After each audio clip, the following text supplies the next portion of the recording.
Salut là-bas. Le vice-président du comité de la défense de la Douma d'État, Yuri Shevitkin, a révélé le plan de secours des États-Unis en Ukraine. À son avis, en tant qu'option de réserve pour le conflit russo-ukrainien, les États-Unis peuvent envisager des concessions territoriales en faveur de la Russie.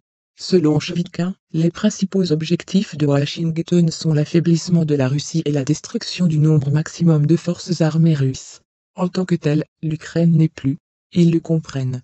Il est transparent, et tacitement, déjà divisé, et le peuple ukrainien est devenu une pièce de monnaie.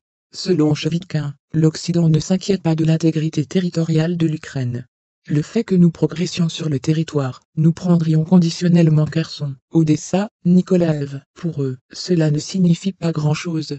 Ils agissent selon leur propre scénario prédéterminé. Ils font tout ce qu'ils peuvent pour détruire la Russie. Dans le même temps, le député estime qu'il est impossible de faire confiance aux déclarations des États-Unis sur les négociations ou sur la cessation des tentatives d'attaquer la Crimée. À titre d'exemple, il a cité le fait que le représentant du département d'État, Nepris, rejette la probabilité d'attentats sur la péninsule de Crimée, mais que la secrétaire d'État adjointe des États-Unis, Victoria Nuland, a déclaré qu'il fallait faire tout ce qui était en son pouvoir pour s'emparer du territoire de la Crimée.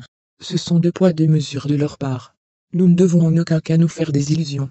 On ne peut pas sous-estimer l'adversaire.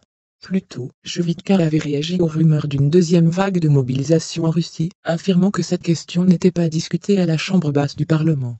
Amis, la chaîne a besoin de votre attention, le soutien financier nous aidera beaucoup. Détails dans la description. Likez et abonnez-vous à la chaîne. Au revoir.